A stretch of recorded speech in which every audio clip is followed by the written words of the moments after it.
Bonjour à toutes, bonjour à tous. Donc regardez cette magnifique murée. En fin de compte c'est un mur, hein.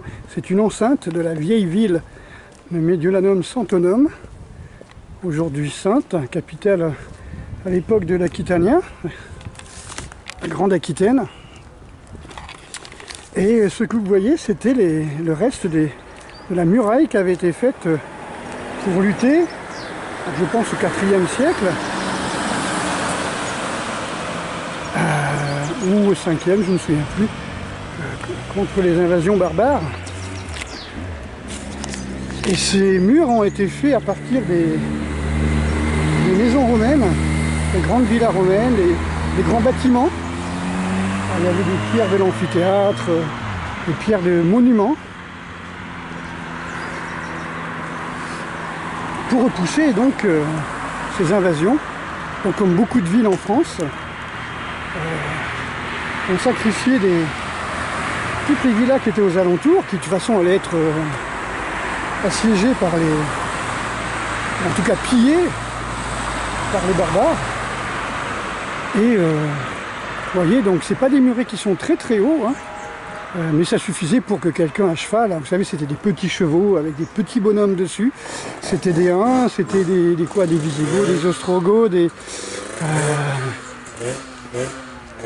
voilà, c'était vraiment comment dire, des gens qui étaient repoussés justement par d'autres barbares. C'était pour repousser les envahisseurs. On va essayer de trouver un coin tranquille, ça va être plus dur. Je vous laisse regarder la muraille. Alors qu'il y a des peuples dans l'Est qui étaient repoussés par les Mongols, qui eux-mêmes revenaient vers l'Ouest et puis se retrouvaient chez nous. Mongols romaines à l'époque.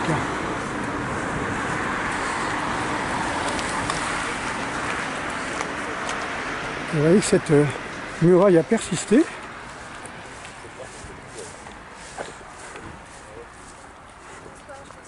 Donc c'est la muraille qui est magnifique.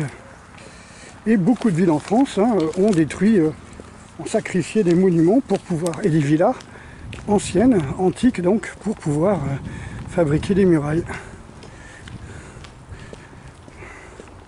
Donc tout le long du fleuve Charente, vous pouvez voir la muraille.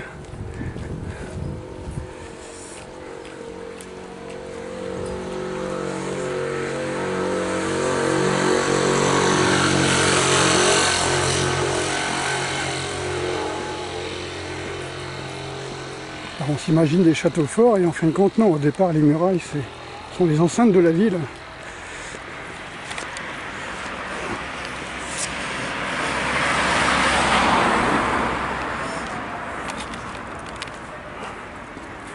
Regardez comme c'est beau.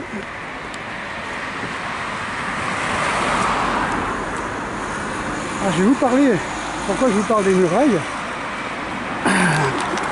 La question c'est pourquoi aujourd'hui on n'a plus de murailles. Pourquoi aujourd'hui on n'a plus de frontières de cité, ni de pays.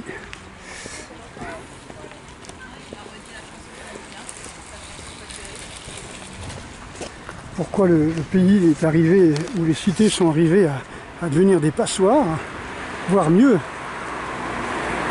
des lieux d'accueil d'envahisseurs et de barbares.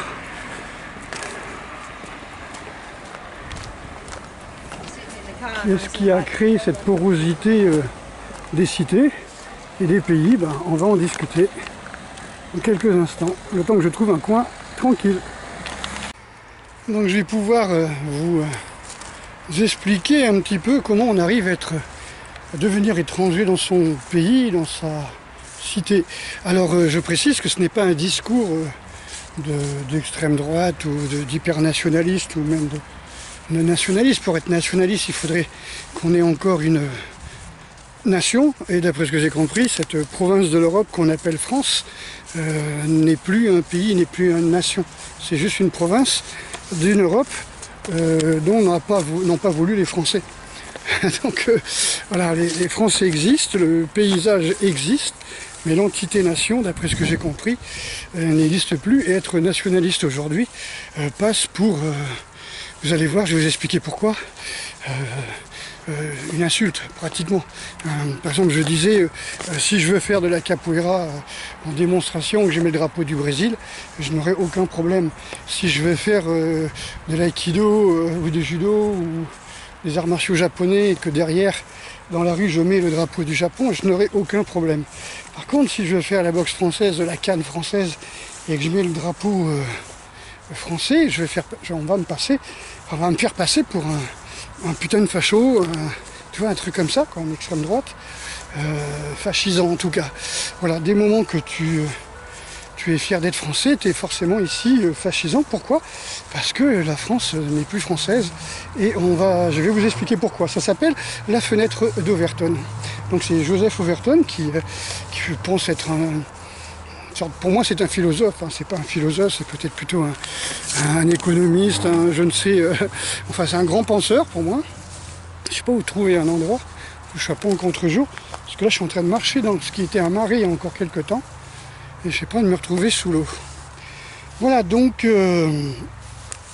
voilà, par exemple, on a fait une muraille. On va prendre l'exemple des murailles, mais ça peut être l'exemple de la pédocriminalité, de la sexualité chez les jeunes, même du phénomène LGBT ou like Black Matter. Oui, ça peut être n'importe quel phénomène. Là, je prends l'exemple des murailles. Après, vous mettrez les mots que vous voulez dessus, je vous assure, ça marche. Hein. Ça marche avec plein de choses. Donc là, vous imaginez, on a mis des murailles, voilà. Donc on met des murailles, tout va bien. Les envahisseurs sont repoussés. Donc eux-mêmes ont été repoussés. De victimes, ils passent à agresseurs. Voilà. Et puis c'est comme ça. Hein. Je veux dire, on n'y peut rien. Les peuples nomades, voilà, ont conquis comme ça des territoires. Les Celtes eux-mêmes étaient nomades, ils sont arrivés dans notre territoire où il y avait des gens déjà là, les proto-celtes à l'âge du bronze, hein. Donc il n'y a aucun problème. Il y a un joli arbre, peut-être que je vais m'adosser à cet arbre, plus ou moins à l'abri du vent. Alors on le fait à l'ancienne, hop, d'où vient le vent, ok, donc je me mets ici. Voilà, bien que d'après la dynamique des fluides, un arbre comme ça ne me protège pas forcément. Au contraire. Allez, on va essayer de rester comme ça accroupi un certain temps. C'est pas ma colonne vertébrale qui craque, c'est l'écorce. Alors j'espère que j'ai pas déterré une fourmilière, je vérifie quand même. Ce serait quand même dommage, c'est une ancienne fourmilière. Ok, donc je change quand même un petit peu. Et l'écorce fait des super à l'intérieur. Regardez les dessins, je sais pas si vous voyez, les dessins fait par les insectes sous l'écorce. Je ne sais pas si vous arrivez à voir. C'est tout simplement superbe. Écorce côté extérieur, écorce côté intérieur.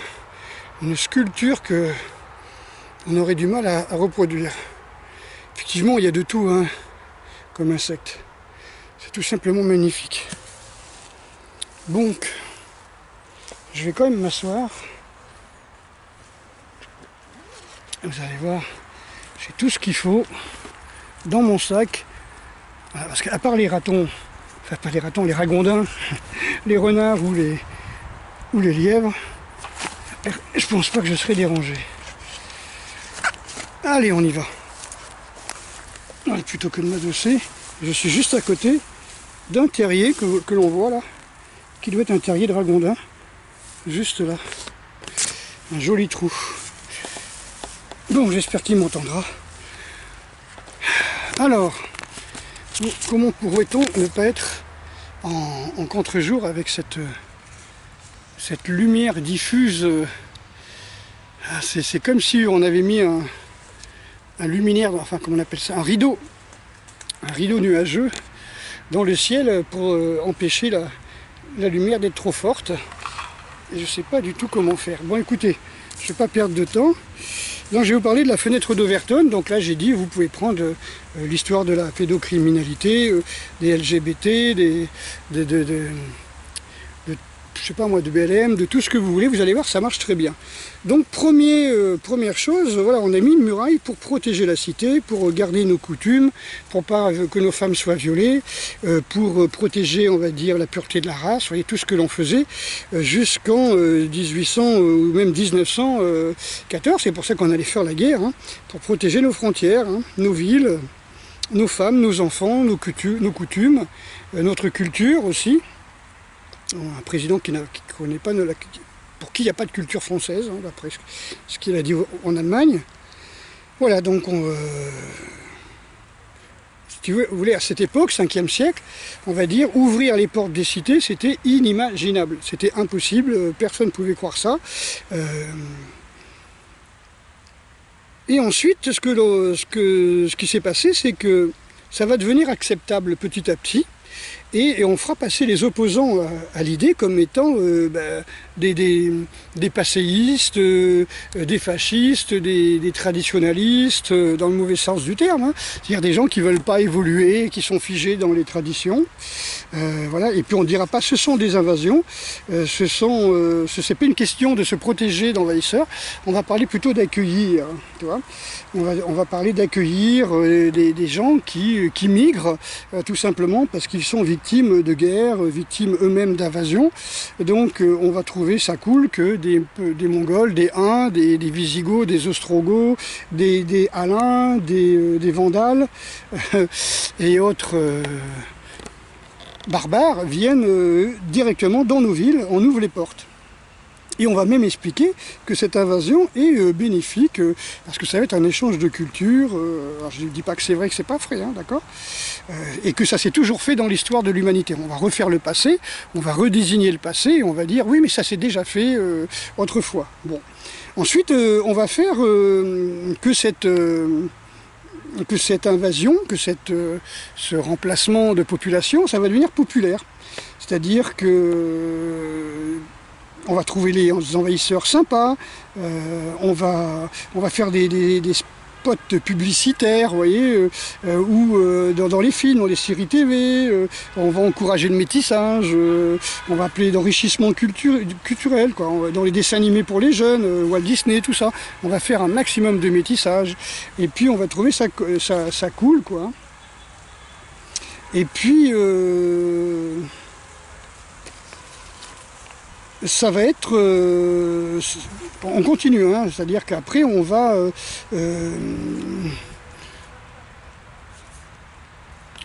en faire un phénomène politique, c'est-à-dire qu'on va créer des collectifs pour accueillir et protéger ces envahisseurs, et comme je dis, on va les renommer arrivants, migrants, on vote des lois qui fait qu'on n'a pas le droit de dire qu'ils ne sont pas chez eux, que ces gens-là sont des envahisseurs. On va enlever le mot envahisseur d'ailleurs du dictionnaire. Vous voyez, on va l'appeler des primo-arrivants par exemple. On va, comment dire, on va punir par des procès, des amendes ou des diffamations directes, hein, dans les médias. On va emprisonner ceux qui contestent l'invasion organisée de leur cité, de leur pays, etc. Et puis après, on va constituer des groupes politiques, hein, pour protéger ces invasions, voilà, comment dire, pour protéger tous les gens qui sont pour les invasions, hein, genre SOS Racisme. On va faire des groupes politiques qui vont être minoritaires, mais qui vont avoir un poids politique, parce qu'ils vont rassembler justement un maximum de migrants et de pro-migrants. Voilà. Et on va interdire bien sûr les groupes politiques anti-invasion, voilà. Et puis anti-migrants, tous ceux qui veulent protéger les frontières de leur pays, voilà. Et puis le tour est joué, voilà. Et on a ouvert les portes de notre cité, de notre pays, de notre nation, à tout le monde, et c'est devenu totalement, comment on peut dire, illégal de critiquer ce phénomène. Et si vous critiquez ce phénomène, vous êtes des sales fascistes, ultra-droite, pardon, on dit plus extrême-droite, on dit ultra-droite maintenant. Voilà, parce que comme le gouvernement veut utiliser l'extrême-droite, eh ben, ceux qui sont vraiment extrême-droite, on appelle ça maintenant des ultra-droites. Voilà, donc c'était juste un petit détail, hein. C'est quand même important, hein. Mais si vous voulez, moi je ne veux pas passer pour un un ultra-facho ou tout ce que vous voulez. Donc je veux simplement dire que j'ai pris l'exemple des murailles parce que je suis passé devant les murailles, mais j'aurais pu prendre la même chose avec les sodomites que l'on empalait au Moyen-Âge, que l'on brûlait et que maintenant on décore à l'Élysée, quoi, toi, et que l'on met sur tous les plateaux TV, dans les dessins animés, où les garçons s'emballent, se touchent le pipi, voilà, et les filles s'emballent aussi, quoi. Donc c'est devenu comme ça, et toujours avec cette politique de la fenêtre d'Oberton, où on va mettre en prison et on va diffamer tous ceux qui sont contre ces idées progressistes, que tout le monde se grimpe, comme je disais, mon téléphone sans fil et mes pulls sans manches, quoi, toi, donc on n'en finit plus, voilà. Donc généralement dans les pays, quand on avait encore une nation, quand on avait encore des frontières, à la Libération, on fusillait les collabos, maintenant on les décore, hein, et on leur donne un ministère, voilà, quoi. Et d'ailleurs on est tellement abrutis par ces phénomènes je ne parle pas d'islamo-gauchisme, là, je parle de mauvaise gauche, tu vois. On est arrivé dans un système où on ne reconnaît même plus un coup d'État, quoi. On ne reconnaît plus un coup d'État, quoi.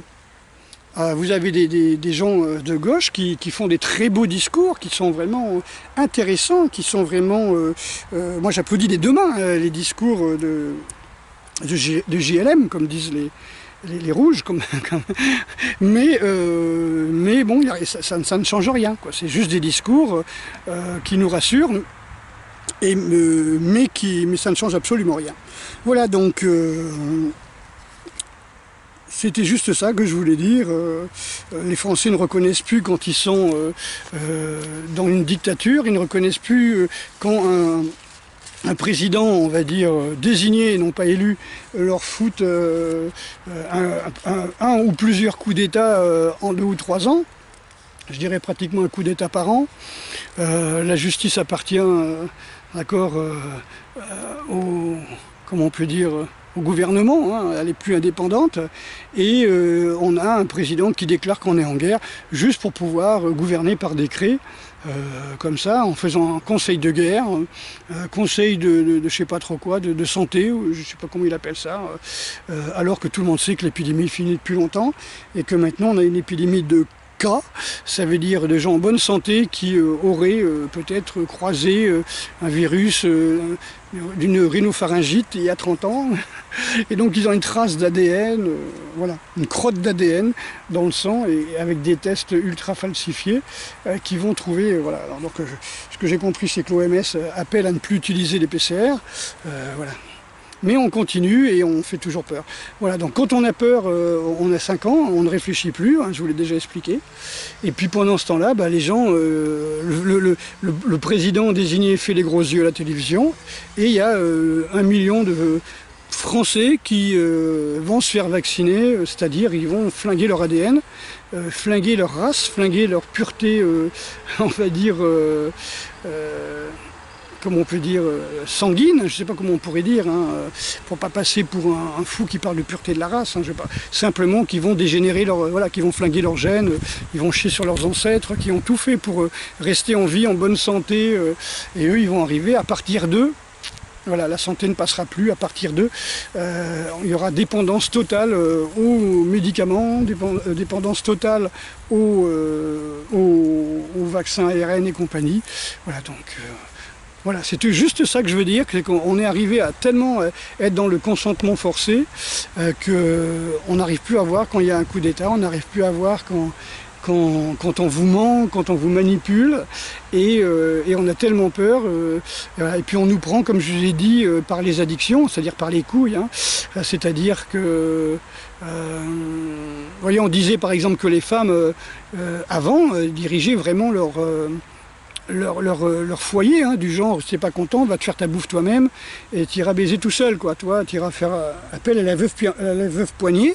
Donc les femmes obtenaient tout par la grève du sexe et de la cuisine parce qu'on est tous accros au sexe et à la bouffe, quoi. Je veux dire, quand t'as passé 15 heures à l'usine, voilà, t'as envie de te détendre et de manger et puis d'avoir un câlin. Bah là, les femmes, elles tenaient les cordons de la bourse et des bourses, toi. Et voilà, donc là, le gouvernement, il nous dit, plus de piscine, plus de vacances, plus de bowling, plus de cinéma, plus de, je sais pas moi, de dancing, je sais pas, de boîte de nuit, là, tout ça, là, oui, bon, enfin bon, on s'en est passé pendant plusieurs siècles, hein, mais c'est plusieurs millénaires, je veux dire, et on est devenu tellement fragile, tellement en surface, voilà. Et ça marche avec un peuple qui est complètement déraciné de ses racines, on va dire religieuses, hein. Dès le moment que vous êtes déraciné des racines religieuses, hein, que vous soyez chrétien, musulman, juif, tout ce que vous voulez, oui, parce que j'ai tout ce que vous voulez, parce qu'il y en a encore qui se prennent pour des vikings et des polythéistes. Tu vois, on connaît absolument rien des religions anciennes. Il n'y a pratiquement aucun écrit sur les religions gauloises, par exemple. On ne sait absolument rien de leur culte, mais il y en a qui croient encore qu'ils vont adorer les sources, les rivières, les arbres, en portant un torque et puis un casque à cornes, par exemple. Tu vois, c'est le pire du pire, quoi. Mais pourquoi pas, il y en a qui me disent « Ouais, moi, je suis ceci, je suis cela dans ta tête, hein. C'est pas parce que tu tires à l'arc et que tu as une barbe que tu es viking, toi. Voilà, tu t'es tatoué un marteau de Thor sur le torse, que tu connais, voilà, 3-4 runes, que tu es le roi je sais pas moi, que tu es protégé par les Valkyries, quand tu vas à ton bureau en trottinette, dans ton pantalon slim et ta petite barbe taillée, quoi. Voilà, gros bisous à toutes et à tous. Ah oui, aujourd'hui je suis horrible, là. Aujourd'hui c'est horrible. Voilà, je vais aller m'entraîner, là, tu vois, d'accord. Je vais faire mon petite séance lourde, là, avec mon partenaire d'entraînement. Et voilà, ça me manque, donc je suis un peu agressif quand je me suis pas entraîné. Veuillez me carboner, voilà. Et puis, alors je vous fais un gros bisou à toutes et à tous. Aujourd'hui, j'espère qu'il y a eu énormément de manifestations, hein. Nous sommes le samedi 31, je crois, ou 30 juillet. Et voilà, donc moi, j'ai pas pu y aller. Et puis, j'espère qu'il y a eu beaucoup de monde. Et voilà, chacun lutte à sa manière, chacun lutte comme il peut. Après, comme je vous ai dit, il y a des postures où on ne peut pas se permettre de risquer, des postures sociales où on ne peut pas se permettre de trop risquer, quoi. Comme disaient beaucoup de présidents de fédérations que je connais, on ne peut pas trop se mouiller sans risquer jeter dans la fosse aux lions des centaines de personnes. Voilà. Donc gros bisous à toutes et à tous. Et puis continuez la lutte, protégez-vous. Encore une fois, faites la grève, mais faites la vraie grève. Faites, comme on appelle ça, du boycott, mais faites des vrais boycotts, hein. Allez pas boycotter simplement les cinémas, les piscines et les parcs d'attractions. Allez boycotter plutôt les bureaux de tabac qui vendent des clopes et de l'alcool, etc. Vous allez voir que là, le gouvernement, il va péter les plombs. Et oui, parce que vu les taxes qu'il prend là-dessus, d'accord? Donc déplacez-vous le plus possible sans essence, hein, ou alors en covoiturage, minimisez vos dépenses de pétrole, ne buvez plus d'alcool, fumez plus, et vous allez voir que là, le gouvernement il va vite plier. Donc ce que j'ai compris, c'est qu'en Russie, à peu près 3 semaines, le pass sanitaire a été enlevé parce que c'était impossible à gérer, tout le monde boycottait les magasins et les endroits où on demandait le QR code. Il me semble qu'en Israël, c'est à peu près pareil, voilà, en Angleterre ou en Écosse, il n'y en a plus, c'est pareil. Donc quelque part, vous voyez, il faut raison savoir garder, savoir qu'on est 70 millions, eux ils sont une minorité, mais ils ont les médias. Et comme j'ai dit, si vous voulez vous faire entendre, le mieux c'est d'aller sur les plateaux TV, d'envahir les plateaux TV, ou je sais pas moi, de capter les signaux des télévisions, hein, comme on voit dans V, comme dans Delta, hein, et puis de montrer la vérité, quoi, parce que là on est vraiment on est vraiment mené par le bout du nez. Donc c'est plus facile quand les gens ont peur, c'est plus facile quand on leur dit qu'on est en guerre. On a bien compris que ce gouvernement, avec quelques petits ministres, quelques petits bonhommes, était en guerre contre le peuple. Voilà. Donc j'espère que le peuple, c'est nous, c'est vous, c'est chacun d'entre nous. Donc à chacun d'entre nous de lutter avec les moyens qu'il a et pas forcément avec des moyens qu'on va dire sur internet, mais au quotidien, voilà, boycotter au quotidien, comme je l'ai dit, l'alcool, le tabac, les infos à la télévision, les centres évidemment où on demande le QR code, hein, voilà. Débrouillez-vous, mais ne nourrissez pas la bête, voilà, la bête de l'événement est là, ne la nourrissez pas. Elle va s'écrouler comme elle s'est écroulée dans tous les autres pays, il n'y a pas de raison. Le monde entier nous regarde, le pays des libertés. Le monde entier nous regarde. Allez, gros bisous, je vais aller m'entraîner et je sens que ce soir je vais prendre lourd. Allez, ciao!